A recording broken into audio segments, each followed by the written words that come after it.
Okay, for the foundations we need 1800 by 1800 millimetre square to the outside edges, 300 millimetre wide by 350 millimetre deep, with a 1200 by 100 millimetre deep platform to make a slab.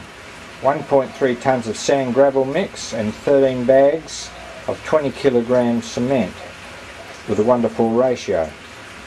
The brick walls need to be 1700 millimetre square to the outside measurements, which gives a full 7 bricks plus 7 mortar joints.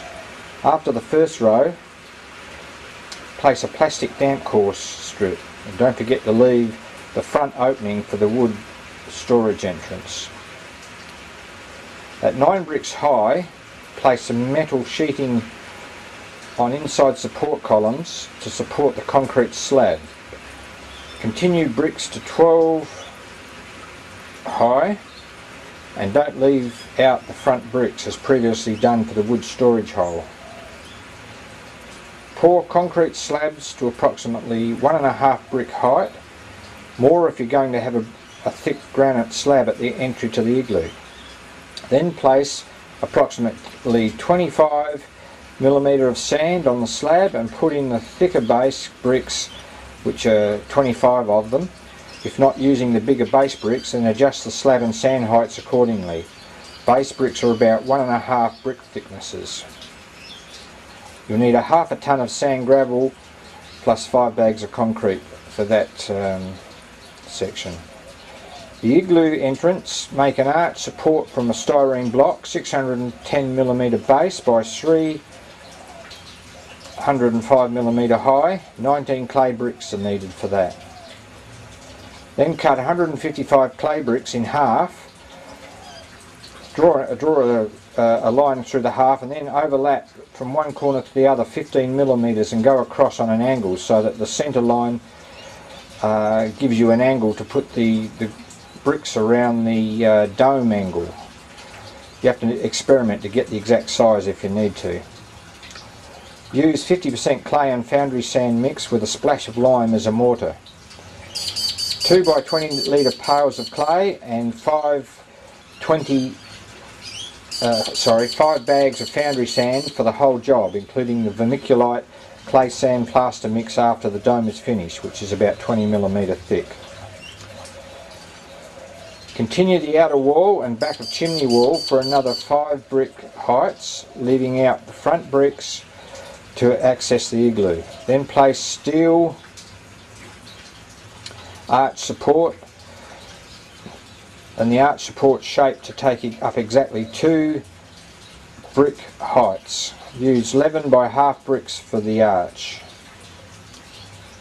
Do another 2 rows of bricks to come up to the height of the arch, and then do another 3 rows including the inside back of the chimney, the last row being cut to taper, and that's the slope for the water to run off after the roofing iron has been put on.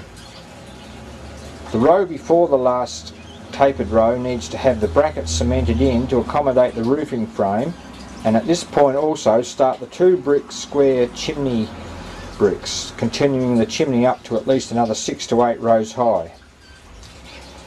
At the second row of chimney bricks, cement in with the mortar a row of waterproof flashing, aluminium or lead, to prevent runoff into the igloo cavity. Place the roofing iron on and then mould in the flashing and ensure no rain can penetrate the structure. Total quantities: there are 200 clay bricks, allowing for about 25 breaks or mistakes, 25 clay base bricks, and then 650 outer bricks, allowing for around about 23 breaks or mistakes. You'll need 1.5 tonne of sand, 1.9 tonne of sand gravel mix, 26 bags of 20 kilogram cement mortar, just pure cement that is, 4.5 bags of foundry sand, 2 by 20 litre pails of clay. You'll need a few sheets of roofing iron, a roofing frame, some screws, some tiles of granite for the front entrance to the igloo, and the flue and capping to give a good chimney ventilation. So God bless you with all that. Now there's the flue at the top of the chimney. and it's got a peak on it, or a Chinaman's cap.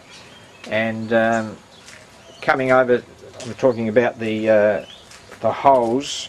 When you're doing the bricks around the beginning of the structure, you have to leave those 3 brick rows out up to 9 brick height, so that you've got an entrance there.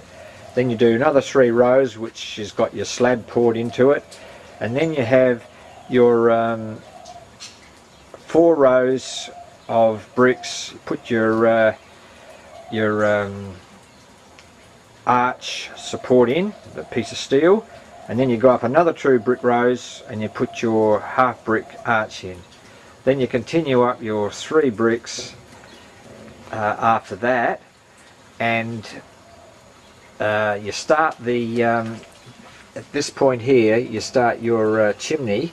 So you have 2 half bricks there because the bricks are going across.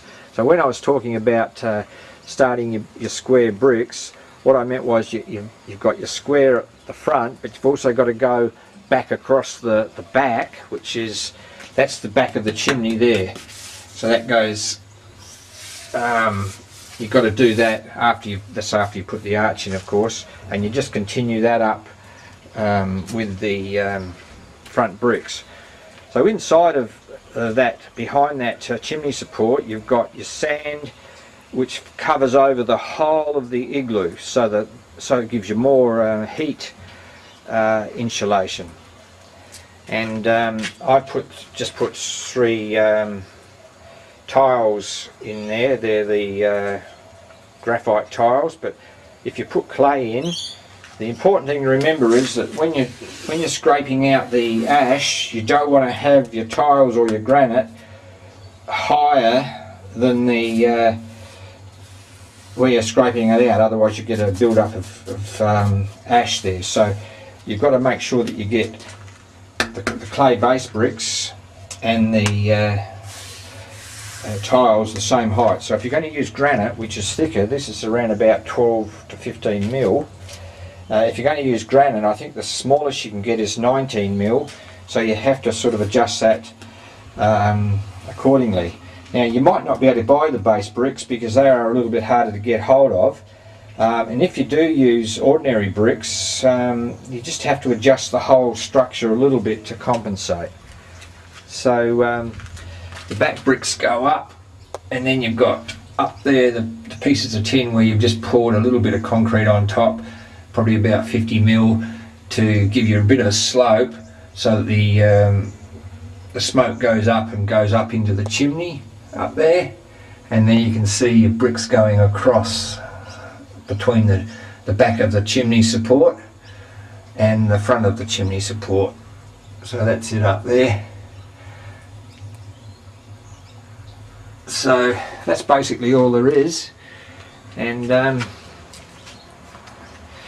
haven't got to cleaning the bricks yet, so basically that's what the structure is going to look like, minus the ladders and all the other bits. But the reason why you need to cover the clay bricks is because the clay will wash out eventually when it rains, so, and the vermiculite plaster that goes over it, so you have to have a roof on this style. The only reason why you see some of them with the dome exposed is that they put concrete over it, but you do get a lot of cracking apparently, from what I've been told, and so to avoid that, I've just done what a lot of people do and just build a complete structure. Now you can see on the top there where the iron is, it goes on I've cut the last row of bricks on a bit of a slope going backwards, so that the water runs off. You can just see that the bricks are cut on an angle. So hope that explains everything fairly well. So and down on the foundation, 1700 mil square all the way around with an 1800 foundation, so it just gives you a little bit of overlap all the way around there like that. Well, go for it.